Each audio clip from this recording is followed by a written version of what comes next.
On kamera semua ya, saya enggak mau loh ya. Ya. Ini ada yang rekam foto loh ya.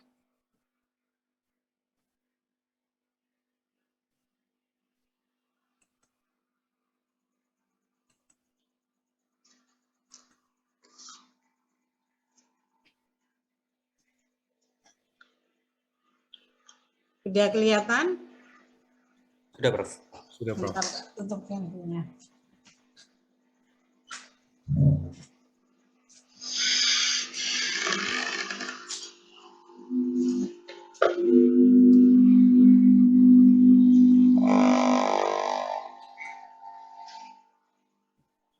Baik ya. Kita lanjutkan pada kuliah hari ini adalah ini bagian dari materi ujian UAS ya. Ujian UAS. Topik perkuliahan pada pagi hari ini adalah embriogenesis perbandingan 2. Yang dimaksud embriogenesis perbandingan 2 adalah kita mengamati, membandingkan proses perkembangan embrio pada cik ya.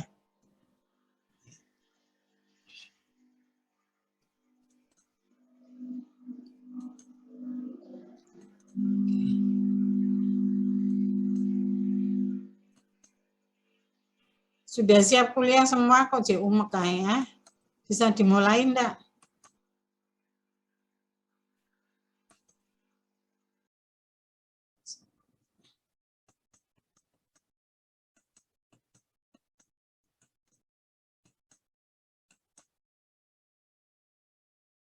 Iki mana lagi? Delvina Salsabila ini kemana ini? Mukanya mana ini? Ayo. Nanti kalian saya beri catatan lo ya, yang enggak off kamera ya. Yang enggak on kamera tak kayak catatan semua lo ya. Mana Salsabila ini kemana ini? Masih di pasar tak?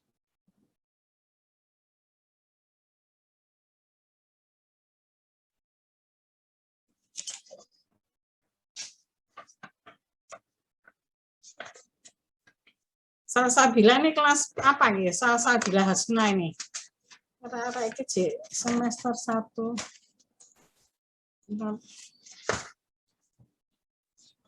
Ya, coba ya saya panggil dari tadi Salsabila kok enggak anu ya. Komtingnya Salsabila ini kelas apa komting?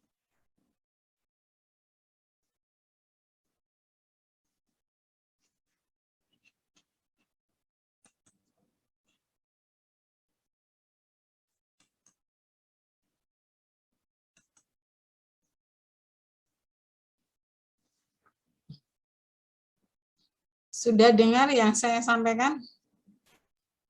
Sudah, Prof. Salsabila masih coba kami kontak, Prof. Tadi Delvina ada kendala dengan wifi-nya, Prof. Jadi mungkin tadi masih kendala untuk menyalakan kamera. Saya tak coba teti ya sing anu ya. Sing ndak off kamera tak coba teti ya.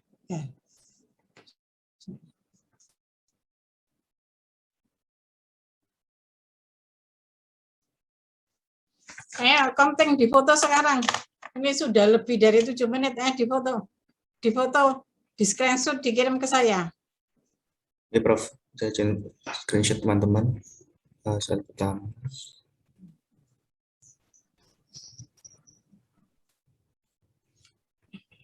Yang enggak off, enggak on kamera tak anggap absen ya. Ya, Prof. Sudah saya screenshot semuanya. Kirim ke saya. Berarti ini jumlah mahasiswa yang ikut kuliah pada pagi hari ini. Siap, Prof. Baik, saya lanjutkan ya.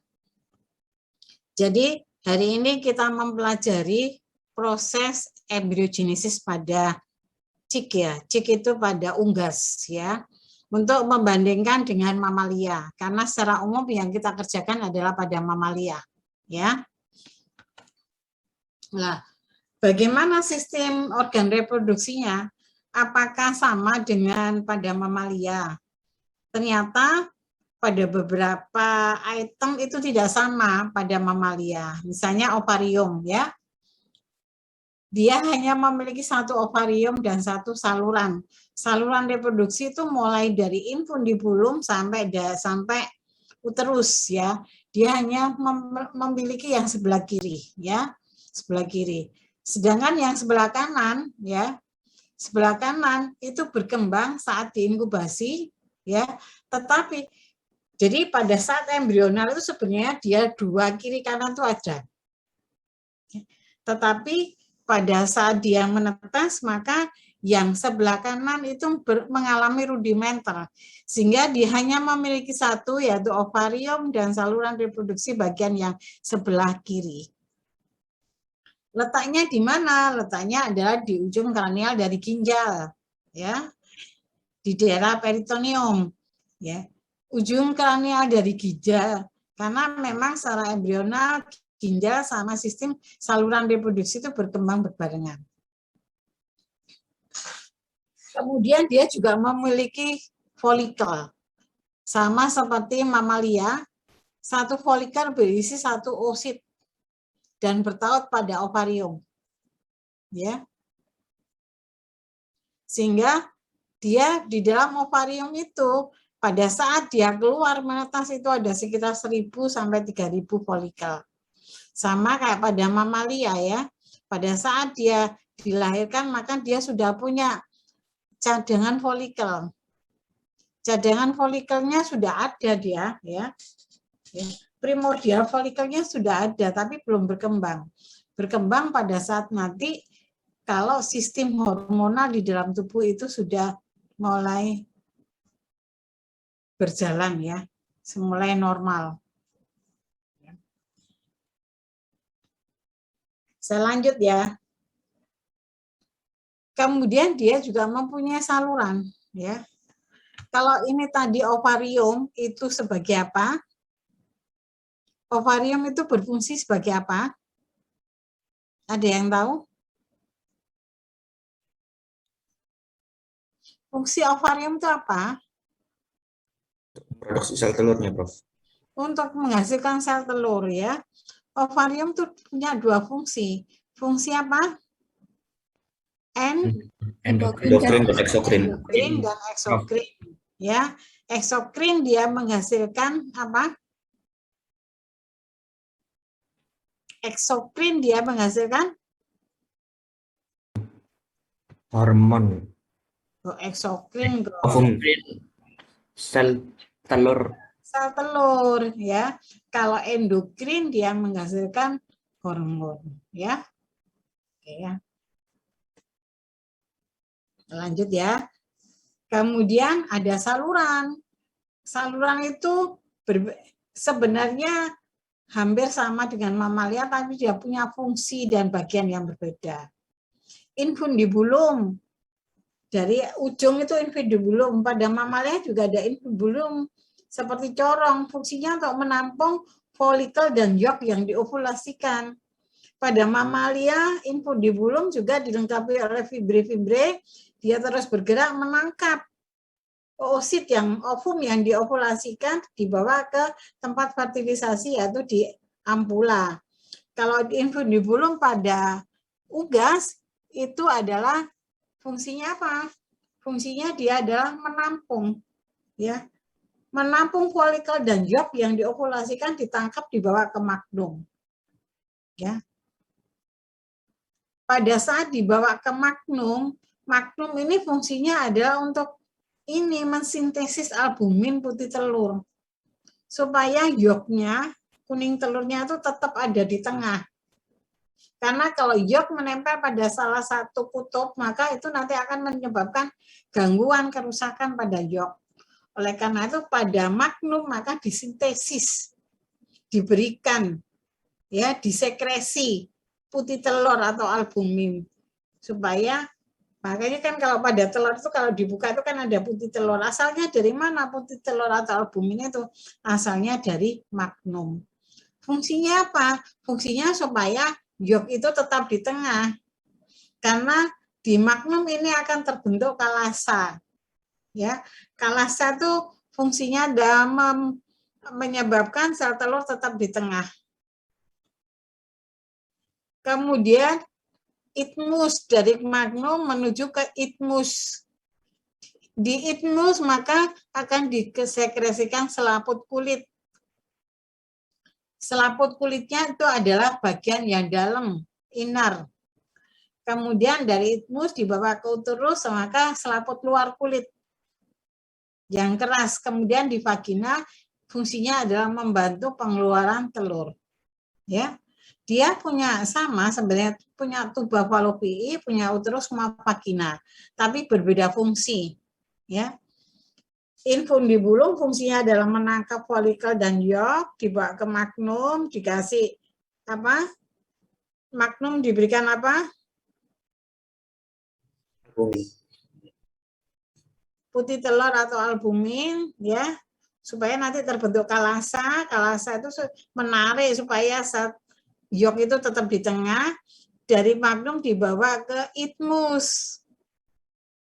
Pada mamalia kan infundibulum, pada mamalia tuba falopii kan juga terdiri dari 3 bagian. Isthmus ujungnya, infundibulum ujungnya corongnya, ampula dan isthmus. Kalau di unggas, infundibulum, magnum dan isthmus. Di isthmus itu akan disekresikan kulit telur bagian dalam, inner layer. Kemudian dari isthmus dibawa ke uterus, dari uterus baru menuju ke vagina untuk dikeluarkan, ya. Ya. Ini folikel ini bertaut, ya, pada ovarium ini bertaut. Folikel ini nanti folikel dan kuning telur ini dilepaskan maka ditangkap oleh infundibulum, ya, dibawa ke infundibulum, kemudian menuju ke magnum. Di magnum ini dia akan disekresikan putih telur, ya, supaya ini tetap seperti ini. Yolk itu ada di tengah, karena putih telur ini akan membentuk kalasa. Kalasa itu yang menyebabkan posisi kuning telur tetap di tengah, tidak menempel pada salah satu sudut. Kemudian setelah itu dibawa ke isthmus. Di isthmus maka disekresikan membran dalam, yaitu inner membran, ya. Kemudian member dari isthmus dibawa ke uterus, itu lapisan kulit yang luar yang keras itu, kemudian baru menuju ke vagina, ya. Ini ada yolk, putih telur itu ternyata terdiri dari berlapis-lapis, ya, berlapis-lapis yolknya, ada kuning putih ini, ya, berlapis-lapis yolknya. Kemudian ini adalah kalasa, ini adalah yang kuning ini membran luar, yang putih ini adalah membran dalam. Kulit dalam, kulit luar, ya. Nah ini di tengah-tengahnya ini adalah latebra, ya. Kemudian ini ada bintik merah atau cakram merah yang disebut blastoderm. Oke. Paham? Sampai sini? Ovarium akan bertaut banyak folikel dan yolk ini akan lepas ditangkap oleh infundibulum ini, dibawa ke magnum, di magnum disekresi oleh putih telur, kemudian dibawa ke isthmus, disekresi inner layer, kemudian ke uterus untuk outer layernya, kulit luarnya, kemudian menuju ke vagina untuk dikeluarkan. Ya. Sampai di sini ada yang ditanyakan? Saya Prof mau tanya Prof. Saya mau tanya Prof, kenapa kok kuning telur itu harus dijaga untuk selalu di tengah gitu Prof? Kalasa itu fungsinya, ini kalasa ya. Kalasa itu fungsinya untuk memposisikan kuning telur ini ada di tengah. Kalau kan dia putih telur itu kan kental ya, kekentalnya ya, vikositasnya sama ini hampir sama, sehingga dia selalu di tengah. Kalau vikositasnya menurun, maka kuning telurnya akan menempel pada salah satu sudut.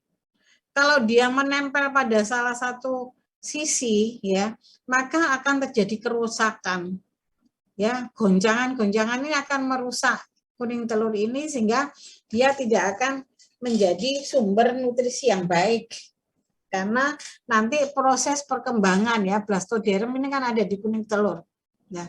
Kalau dia menempel pada satu sisi, nanti kita susah, ya, susah untuk mencari sudut kutub animal dan kutub vegetalnya karena ini tidak bisa berkembang dengan baik. Kenapa? Kalau kita memanaskan, mengeramkan itu dengan yang artifisial itu kita bolak-balik. Tujuannya apa? Supaya ini tetap di tengah. Ya.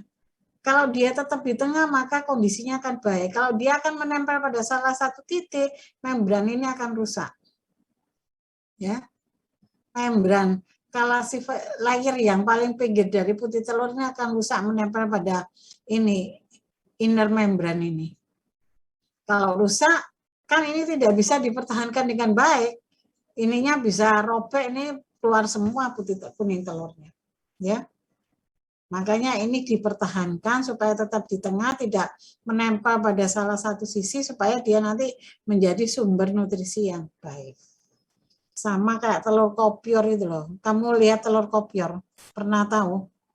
Ya. Pernah tahu telur yang kopior? Siapa yang tanya tadi?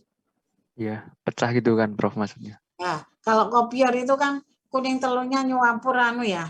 Nah, iya kan? Nah, kalau ada kalasa ini dipertahankan konsistensi kekentalannya ini baik sehingga dia menjadi sumber nutrisi yang baik. Tapi kalau sudah ini kan bau busuk, ya amoniaknya H2S-nya juga meningkat. Kalau kopior itu kan tidak bisa menjadi sumber nutrisi yang baik untuk perkembangan embrionya nanti. Paham? Iya, berarti kalau kadang kan saya pernah itu, Prof, nemu telur yang kalau dibuka itu udah kuning telurnya udah pecah gitu loh, Prof. Nah, berarti itu udah nggak terjaga gitu ya, Prof. Iya, ini jadi nutrisi. Walaupun ini unggas, dia juga harus dijaga. Ini kan kuning telur yolk ini sebagai sumber nutrisi kan untuk perkembangan embrio kan ya. Iya. Karena embrio yang berkembang di luar tubuh, maka sumber nutrisinya dari yolk ini. Yolk ini dijaga kualitasnya dengan cara supaya dia tetap posisinya di tengah. Ya. Kalau posisinya di tengah, maka kualitasnya ya, kualitas dari nutrisi yang ada di sini juga akan menjadi bagus. Ya. Oke, terima kasih, Prof. Yuk, lanjut ya. Nah, itu tadi gamet betina ya. Gamet betina.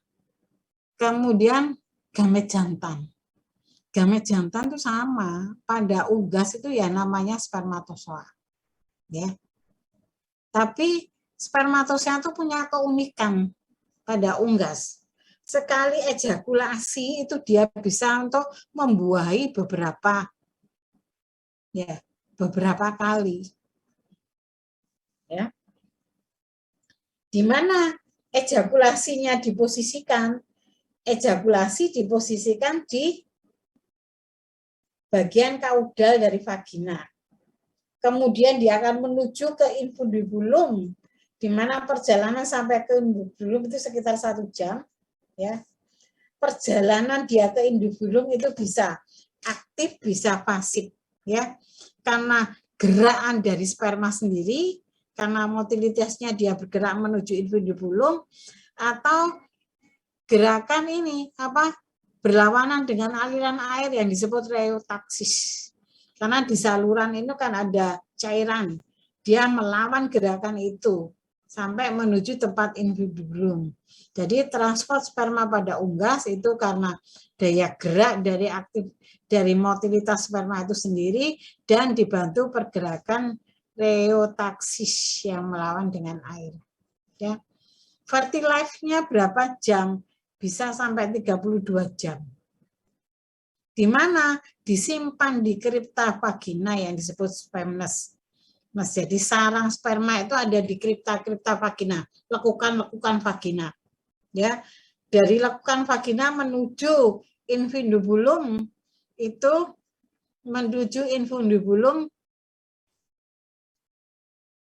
dia perjalanannya hanya 1 jam. Berarti kalau 32 jam ini berapa kali membuah ini? Cukup banyak. Jadi berarti sekali ejakulasi, maka sperma itu tersimpan di dalam sarang-sarang sperma ya, yaitu di kripta vagina, kemudian dia pembuahan menuju ke tempat infundibulum. Ya. Begitu dilepaskan maka terjadi pembuahan di infundibulum. Berarti telur setelah dikeluarkan ya, dikeluarkan dari vagina itu embrio atau oosit, embrio atau sel telur.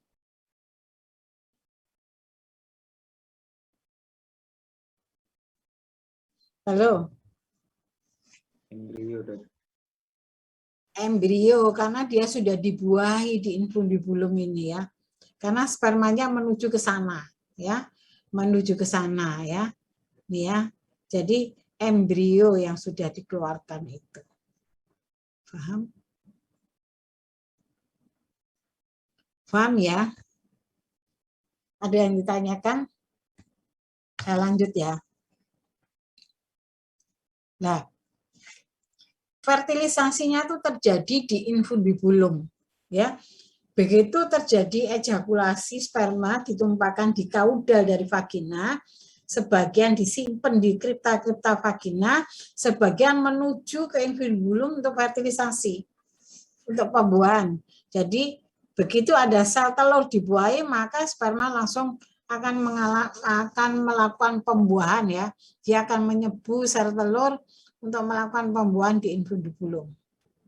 Sehingga pada saat menuju dari pembuahan tadi kemudian dari infundibulum kan menuju magnum ya. Nah, pada saat sampai di isthmus itu kan diberikan putih telur. Ya kan? Diberikan putih telur, selain itu dia juga mengalami cleavage, pembelahan. Ya. 5 jam setelah fertilisasi maka akan terjadi 2 sel, kemudian 20 menit jadi 4 sel, sampai di uterus itu menjadi 256 sel. Ya, selnya sudah bertambah banyak. Sehingga pada saat dikeluarkan itu dia sudah fasenya gastrula. Ya. Kemudian pada saat ditelurkan, menelor ya, telur keluar, itu dia akan istirahat, tidak rusak, dia mengalami dormen. Kemudian kalau dia ditetaskan kembali, maka gastrula tadi akan proses gastrulasi akan mulai berjalan kembali. Sampai di sini ada yang bertanya? Jadi dikeluarkan dari diovulasikan dari ovarium, ditangkap di infundibulum kan, kemudian dibawa kemana? Halo, dibawa kemana? Magnum. Magnum. Fertilisasinya di mana? Infundibulum. Di infundibulum tadi dia sudah mengalami fertilisasi, di magnum dia sudah menjadi embrio kan ya. Ya. Kemudian sampai dari magnum menuju kemana? Ke isthmus. Terus dia mengalami apa? Ayo, saya nanti selalu membuat soal baru ya. Dan saya paling senang bikin soal sebab akibat. Ayo. Jadi dengarkan kalau saya menerangkan pada saat kuliah ya. Kalau di isthmus itu dia mengalami apa? Pembelahan, Prof. Pembelahan. Selain itu dia mengalami sekresi selaput kulit. Kemudian terus sampai dia menuju. Selain itu di isthmus dia mengalami apa? Sekresi inner selaput kulit bagian dalam. Kalau misalnya ada soal, ya sel telur unggas ya.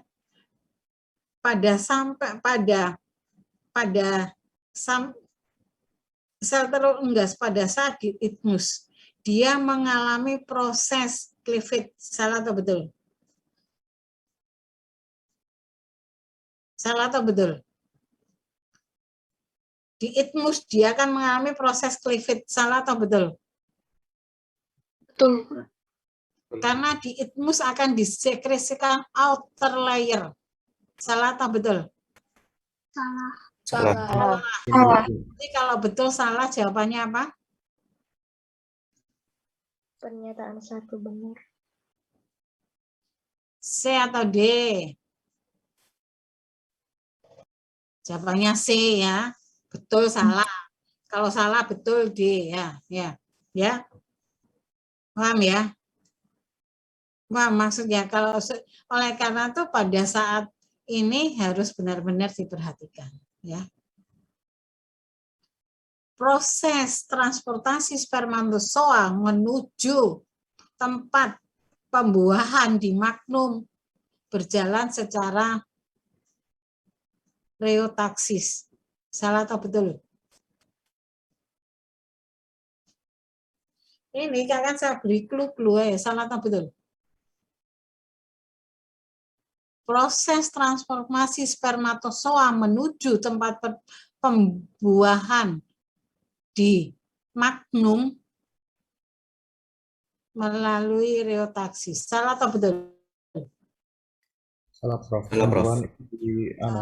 Salah. Kenapa kok salah? Kenapa salah? Tempat buahannya di infundibulum. Ya, gitu ya, pembuahannya di infundibulum ya. Paham ya? Gitu ya.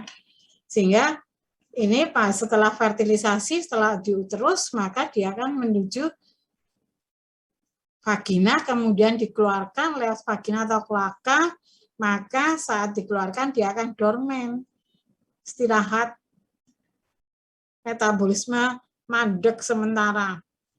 Nanti kalau ditetaskan kembali, hangat, suhunya sama ada di dalam suhu dalam tubuhnya, maka proses perkembangan, proses organogenesis akan berjalan kembali. Oke, paham ya? Saya lanjut ya. Kalau belum gastrula itu biasanya nggak bisa menetas, ya, karena proses cakram blastodermnya tadi itu belum terbentuk. Ya. Nah, ayo, ini penuh soal sebab akibat nanti ya. Coba perhatikan nanti kalau belum paham. Nah, tadi blastoderm ya. Ya. Blastoderm itu ada di bagian anterior. Kutub animal atau kutub vegetal ada di daerah kutub vegetal, ya, ini loh ya, Tadi loh, kamu kok bingung saya kelihatannya, ini loh ya, ini loh. Nah, makanya ini supaya selalu di tengah supaya blastoderm ini selalu nih ya ada di anterior, ya, ada di atas. Nah, ini gambarnya ini. Ini saya hanya ngambil yolk. Karena yolk itu fungsinya apa? Sebagai sumber apa? Sumber Nutrisi. Sebagai sumber nutrisi ya. Karena dia tidak, ini di luar tubuh. Kalau di dalam tubuh in vivo maka sari-sari makanan disalurkan kepada embrio lewat plasenta. Ini ada lewat kuning telur ya. Nah, pada proses organogenesis pada saat cleavage setelah terbentuknya zigot maka terbentuk blastodis tadi ya, cakram tadi ya. Ada blastodis. Yang tepi warnanya gelap disebut periblast, yang tengah terang disebut hipoblast. Masih bingung? Yang tepi gelap disebut periblast, yang tengah terang disebut hipoblast. Ya, ini adalah blastoderm. Ya, blastoderm, blastodis, cakram, bintik merah itu sama. Ya, pada unggas itu ya, pusat perkembangan, pusat pembelahan itu dimulai dari blastoderm.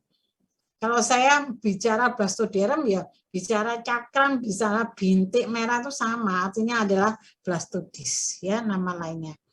Ada blastodis atau blastoderm atau bintik merah atau cakram itu sama. Dibagi dua bagian, tepi dan tengah ya.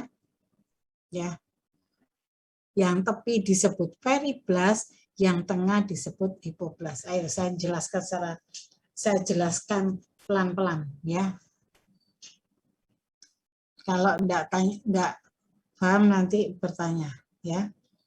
Nah, ini kalau apa namanya? Unggas itu juga mempunyai selaput-selaput. Amnion, kantong-kantong ya, amnion, korion, allantois. Dan dia punya yolk sac ya. Yolk sac ini fungsinya adalah untuk ini, karena yolknya nih kalau pada mamalia enggak ada yolk sac karena dia berkembang di dalam tubuh. Kalau di luar tubuh ada karena dia makannya nutrisinya adalah lewat yolk. Makan sumber nutrisinya adalah yolk kuning telurnya ya. Pada proses pembelahan pada unggas itu dia mengalami 5 model pembelahan ini. Meridional, jadi meridional ini gini loh ya. Kemudian tegak lurus, sejajar pembelahan pertama, kemudian sejajar pembelahan kedua. Jadi meridional ini gini. Kelihatan enggak ya tangan saya? Kelihatan, Prof. Kelihatan, Prof. Ya. Ini ya, ini meridional 5 jam ya. Dia akan membelah menjadi 2 sel. 2 sel artinya yang bawah 1 sel, yang atas 1 sel. Kemudian dia begini, tegak lurus. Ya. Kelihatan? Saya kok enggak pede ya kalau enggak kelihatan muka saya sebentar. Oh. Kelihatan? Kelihatan, Prof. Ini tegak lurus pembelahan pertama ya. Kemudian pembelahan kedua jejer gini. Pembelahan kedua. Pembelahan ketiga jejer ya, sejajar dengan pembelahan pertama. Pembelahan pertama yang ini kan, yang tengah. Nah ini ya. Ya. Nanti pembelahan pembelahan kedua sejajar yang tegak lurus gitu ya. Tegak lurus kiri kanan. Kemudian yang kelima melingkar. Ya. Itu adalah model pembelahan. Terus begitu nanti mengulang tegak lurus lagi ya. Sejajar pertama lagi, sejajar yang kedua, melingkar lagi sampai jumlahnya 2, 5, 6 sel. Ya, gastrula. Ya.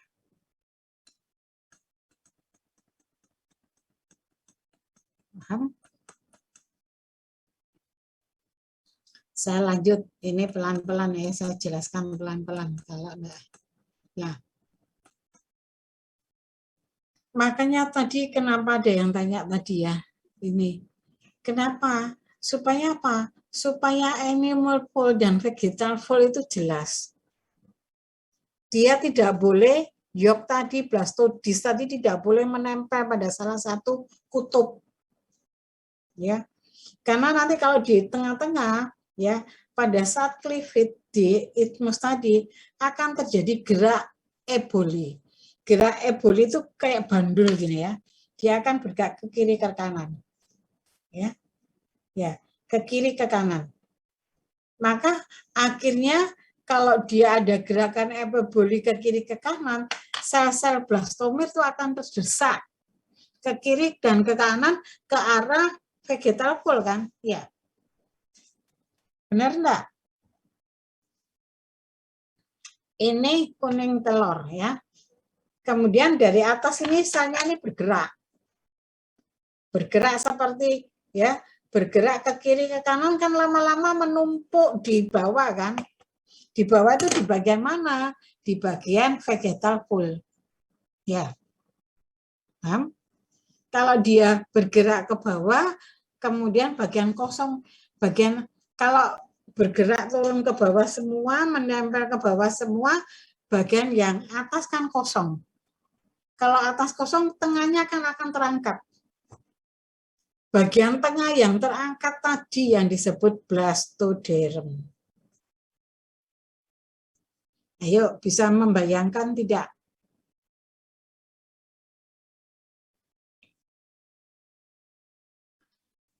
Pada saat di isthmus akan terjadi peningkatan pembelahan. Proses pembelahan itu karena ada gerakan epiboli. Kalau sel-sel blastomer itu bergerak menuju ke arah vegetal pole, maka ini bulatan. Kalau bergerak menuju ke bawah, bagian tengahnya kan kosong. Bagian tengahnya kan terangkat ke atas yang disebut blastoderm. Pada saat dia terangkat ke atas, blastoderm itu kan menempel pada yolk, ya kan? Kan yolknya kan tetap bundar kan? Dia akan menempel pada yolk. Daerah penempelan blastoderm tadi disebut zone of junction. Sampai sini bisa dimengerti? Duh, saya digigitin nyamuk.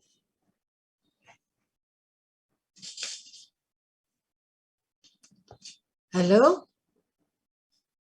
Nah, pada akhir proses pembelahan tadi kan asalnya menggerombol semua menuju ke bawah vegetal pole kan ada rongga. Akhirnya terbentuk rongga kan. Di tengah-tengah blastomer tadi akan terbentuk rongga. Rongga itu yang disebut blastosul. Sudah perhatikan belum? Sudah? Ayo sampai sini ngerti tidak? Proses perjalanan terbentuknya blastosul.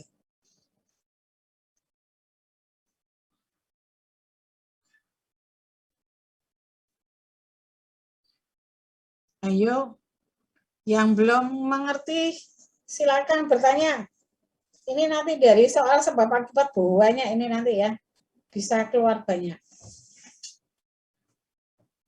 Saya ulangi ya, saya ulangi. Proses pembelahan terjadi di mana? Cleavage. Awal cleavage itu dimulai di mana?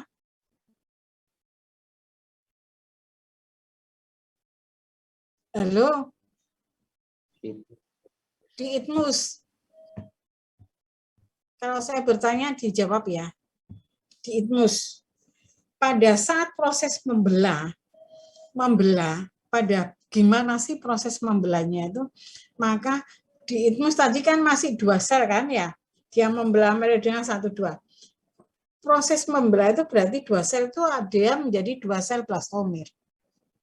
Saya bercerita bagaimana terbentuknya blastosul ya.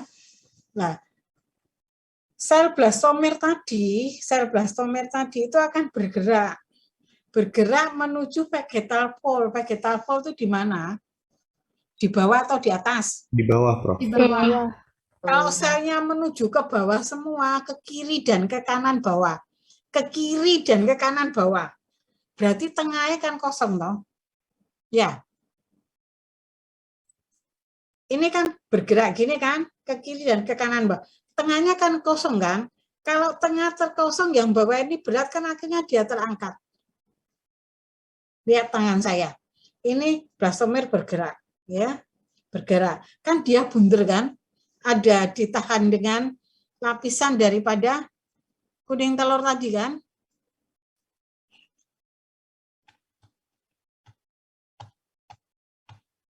Nah, ini loh ya. Ini kan ada lapisannya ya. Ini sel ini sudah blastomer ini bergerak ke bawah sini. Bergerak ke bawah ya. Bergerak ke bawah. Maka ini kan bergerak ke bawah, akhirnya yang ini kuning telur ini blastomer ini kan semua menuju ke daerah bawah ini. Ya, ke kiri dan ke kanan bawah. Ya. Akhirnya ini kan kosong. Kalau ini kosong kan ini jadi naik.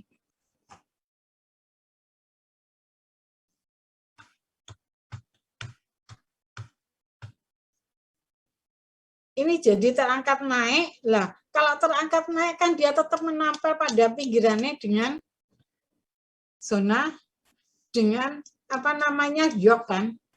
Nah, daerah blastoderm yang menempel pada yok ini disebut zone of junction. Kalau ini menempel berarti kan tengah ini lubang kan. Lubang ini yang disebut blastosul. Paham sampai sini? Ya, Prof. Ya. Kalau saya ada pertanyaan sebab akibat. Blastosul terbentuk karena terangkatnya bagian blastoderm pada saat proses cleavage. Salah atau betul?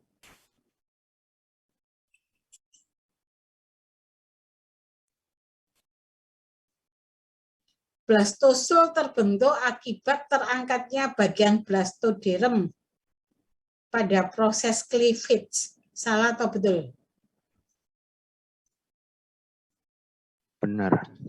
Benar, Cik Angeli jawabnya. Ya, karena tadi kan sel blastomernya kan sudah kedorong ke bawah. Akhirnya ke bawah itu bagian kiri dan kanan dari sel, dari apa namanya, dari kutub vegetal ke kiri dan ke kanan. Akhirnya tengahnya kosong, terangkat, maka lubang tengahnya berlubang. Lubang itu yang disebut blastosul. Ya. Pada proses cleavage blastoderm itu selalu melayang, tidak melekat. Salah atau betul? Salah, Prof. Salah, Prof. Salah. Blastoderm itu selalu melekat pada yok yang di daerah perlekatan yok, daerah perlekatan blastoderm disebut epiboli. Salah apa betul? Salah, Prof. Salah. Prof. Namanya. Apa namanya? Salah. Zone of junction. Zone of junction ya, dia melekat pada yok. Ini lo ya. Ini lo. Ini loh, nanti dia tuh melekat pada yok ini. Ini nanti tengah itu bolong. Ini pinggirannya yok itu ya ini ya. Ya, ini namanya zone of junction nanti ya, tempat menempelnya ya. Yuk, tak lanjut. Nanti kalau saya pertanyaan sebab akibat harus paham loh ya. Nah. Zone of junction itu punya pinggir, punya batas. Ya, punya batas.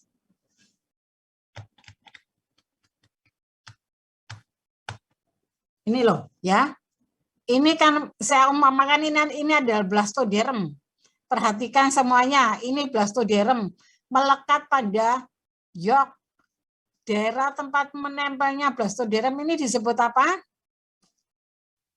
Zone of junction. Zone of junction itu punya pinggir, kan nggak semua ini ada zone of junction. Dia punya tepi satu ya, ini tepi-tepinya ini. Ya, kan nggak semua ya dilekati oleh blastoderm kan pada sisi tertentu. Ini punya pinggir. Pinggir ini yang disebut margin of overgrowth. Saya sampai bolak-balik ya. Nah, pinggir itu yang disebut margin of overgrowth ya. Nah, margin of overgrowth pinggirannya itu, pinggiran kiri kanan itu nanti akan invaginasi, menekuk ke dalam. Karena dia ada gini, dia akan menekuk ke dalam. Ya. Sehingga kalau menekuk ke dalam dia akan membuat celah. Kan ini kan tadi blastoderm kan menempel pada blastoderm menempel pada yok, tepi yok ya disebut apa? Zone of junction. Zone of junction. Zone of junction itu punya pinggiran ini ya, yang disebut margin of overgrowth. Ya. Ini di bawahnya blastoderm ini kan rongga kan, yang disebut blastosul kan? Ya. Ya. kalau dia tuh ini invaginasi menekuk ke dalam, lama-lama kan memotong blastosul, membuat celah pada blastosul. Benar enggak? Halo? Iya, Prof. Iya, Prof. Kalau sudah menekan membuat celah blastosul, maka endoderm mengalami delaminasi. Ya kan? Mengalami delaminasi kan, ini rongganya kepotong menjadi 2, endoderm kan dekat rongga, iya kan? Bagian yang bagian yang berbatasan dengan rongga blastosul itu kan sel-sel endoderm. Ya. Maka endodermnya mengalami delaminasi. Delaminasi ini menyebabkan nanti bagian tengah dari blastoderm itu pecah menjadi 2 celah ya, maka akan terbentuk bagian tepi yang disebut area opaka dan bagian tengah yang disebut area pellucida atau area embrionik. Sudah praktikum ini sudah melihat area opaka dan area embrionik atau area pellucida? Sudah, Prof. Ada, Prof. Tepi ini adalah area opaka nanti untuk vaskularisasi pada perkembangan embrio, sedangkan bagian tengah yang disebut area pellucida itu ada area embrionik, tempat perkembangan dari embrio. Makanya nanti akan terbentuk blastosul, lama-lama blastosul itu menghilang digantikan gastrosul. Ya. Paham sampai di sini? Prof, mau tanya Prof. Berarti yang terpisah di sini ada 2, ada blastoderm sama blastosul gitu ya, Prof? Blastosulnya itu nanti blastosul itu kan tadi terjadi invaginasi ya. Blastosul itu kan nanti akan akan terpotong ya. Blastoderm juga mengalami invaginasi ke dalam, maka terpotong, maka blastosul itu nanti lama-lama habis digantikan oleh gastrosul menjadi rongga gastrosul.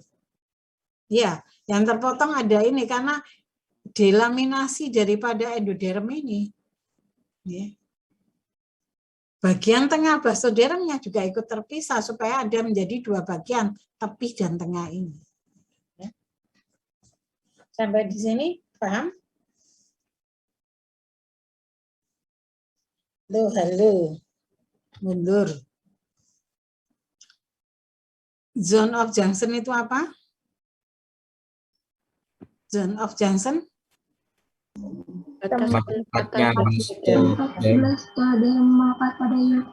Tempat melekatnya blastoderm pada bagian tepi dari yolk, ya.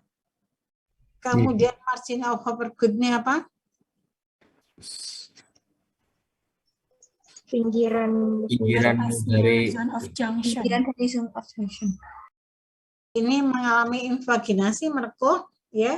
Menekuk otomatis dia akan membuat celah pada kalau menekuk kan blastosulnya kepotong toh, ya.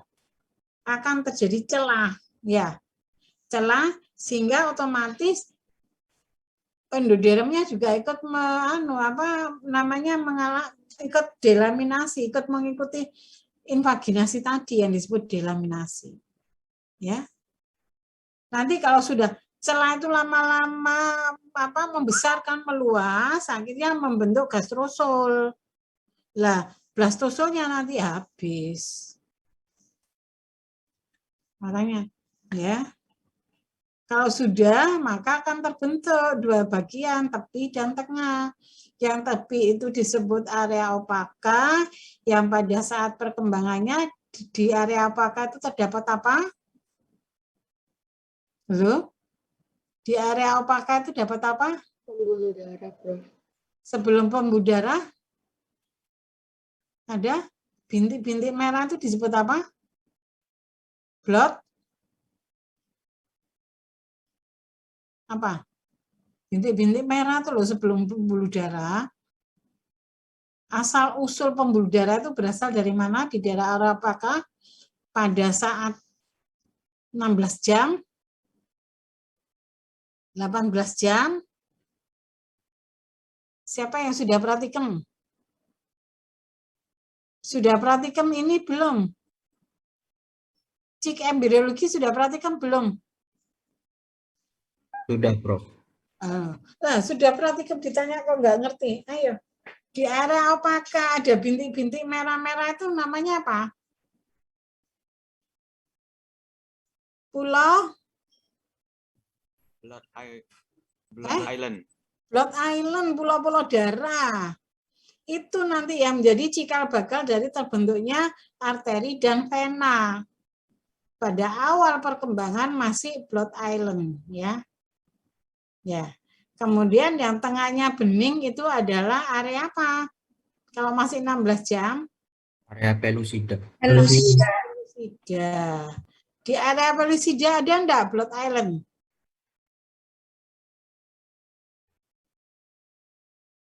Ada tidak? Tidak. Tidak ada Blood Island di daerah area pelusida karena area opaka itu nanti tempat pembentukan pembuluh darah, ya. Nah, pada saat kita inkubasi 16 jam maka akan terbentuk primitive streak, ya. Primitive streak ini ada di area yang mana?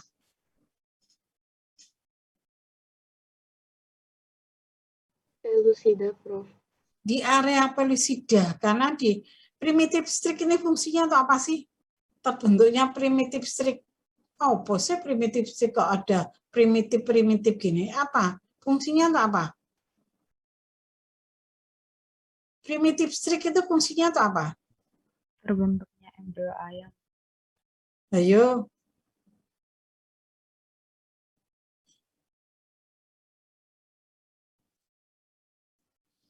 Ayo, siapa yang bisa? Waduh, parah ini, ya.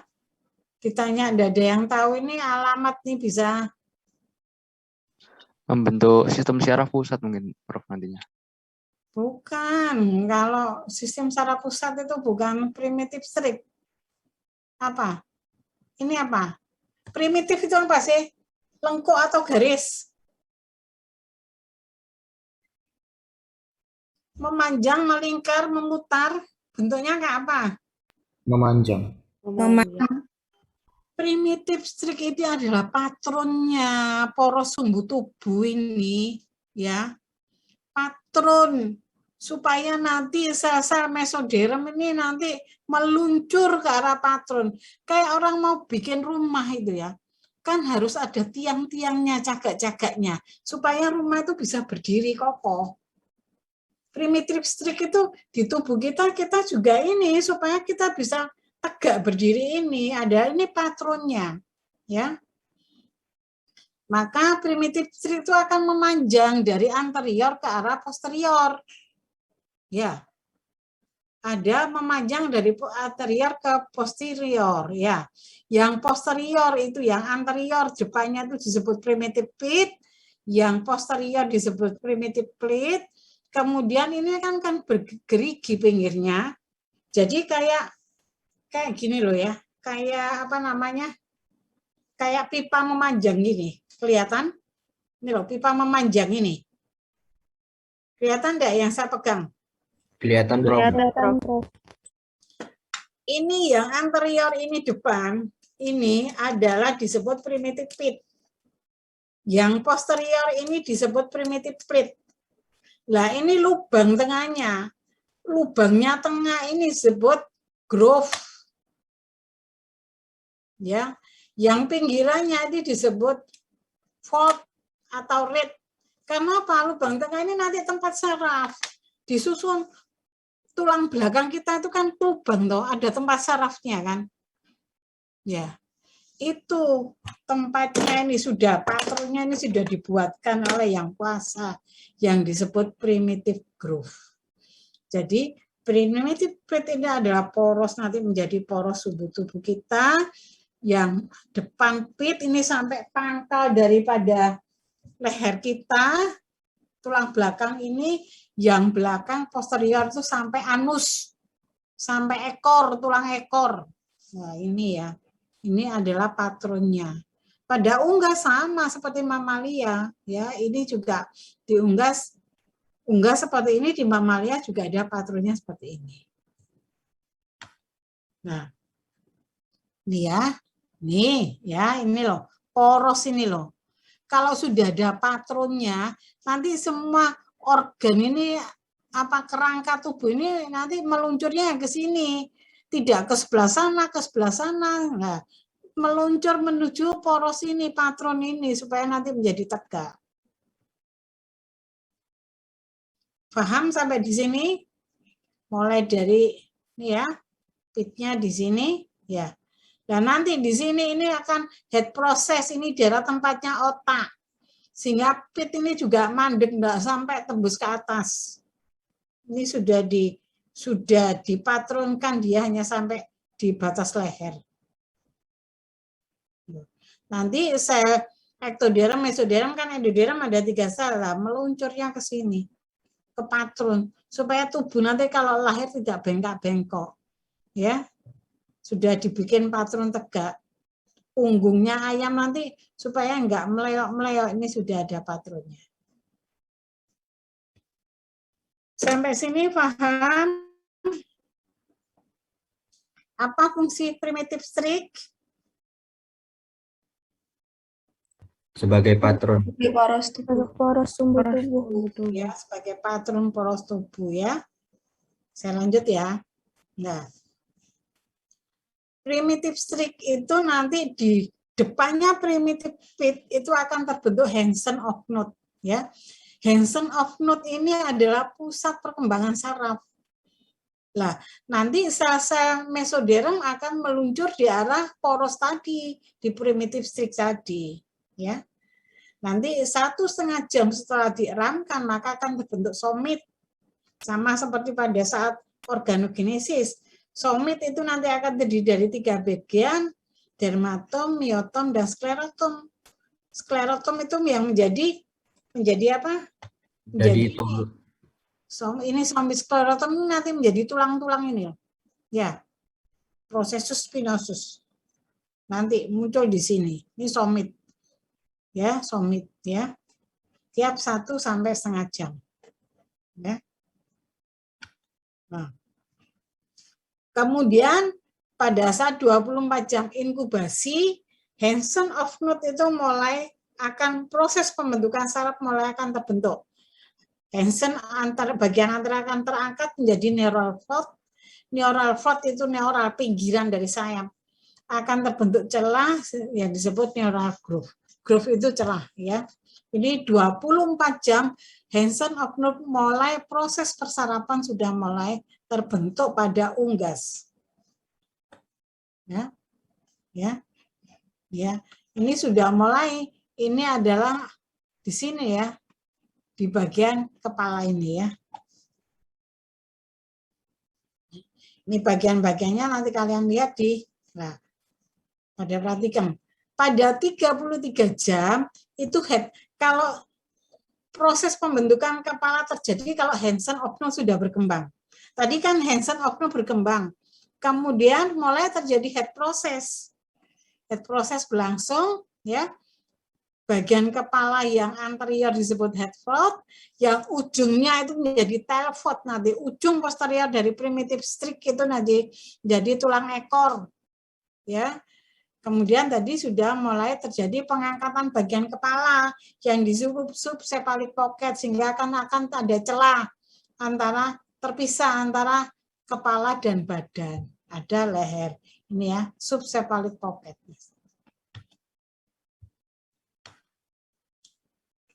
Pada 40 jam inkubasi, bagian otak itu masih terdiri dari 3 bagian.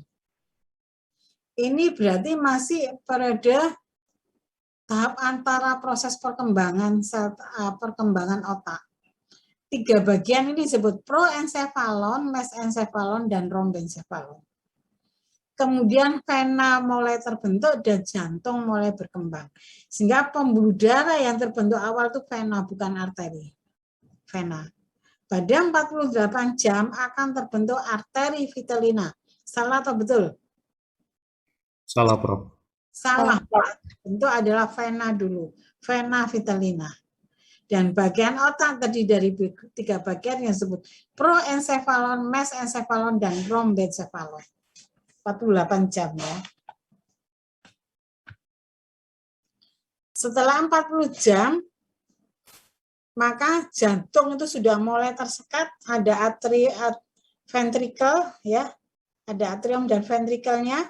Kemudian lekuk otak itu sudah mulai menjadi 5 bagian. Tadi kan proencephalon, maka proencephalon akan berkembang menjadi telencephalon dan diencephalon. Mesencephalon tetap, rhombencephalon menjadi milencephalon dan midencephalon. Kemudian pembuluh darah arteri sudah mulai muncul. Jadi pembuluh darahnya sudah, arteri dan venanya sudah mulai terbentuk. Kemudian bagian endoderm mulai berkembang. Bagian endoderm itu nanti sel-sel endoderm akan menjadi bagian dari organ paru, saluran pencernaan. Lah ini berasal dari endoderm sama seperti pada mamalia. Paham ya? 48 jam baru vena yang terbentuk, lekuk otak baru 3, pro, mes, dan rom.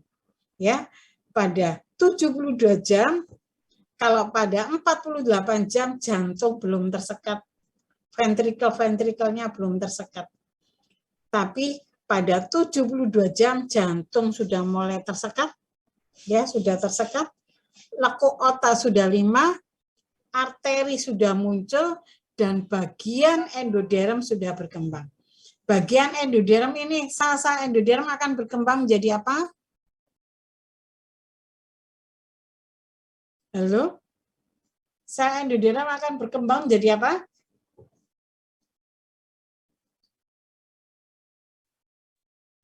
Organ paru dan... Jadi menjadi sistem saluran pencernaan dan organ respirasi ya, sama seperti pada mamalia yang lain. Baik. Ini mungkin yang bisa saya berikan ya. Maaf waktunya lebih 10 menit, ada kuliah. Oh ya, wes. Saya takut ya ke susu-susu. Baik, ada yang ditanyakan sebelum saya akhiri? Salsabila Hasna ini dari awal kuliah saya panggil nggak muncul ya, nanti suruh ngadap saya ya. Prof, tadi saya sudah coba kontak Salsabila, katanya ada kendala mati lampu di rumahnya, Prof. Lah mati lampu kok bisa muncul ininya? Ya. Kalau mati lampu kan berarti dia out, terlempar keluar. Ini muncul namanya. Ya. Ya. Kadang-kadang mahasiswa itu ini sudah ya dalam kondisi online.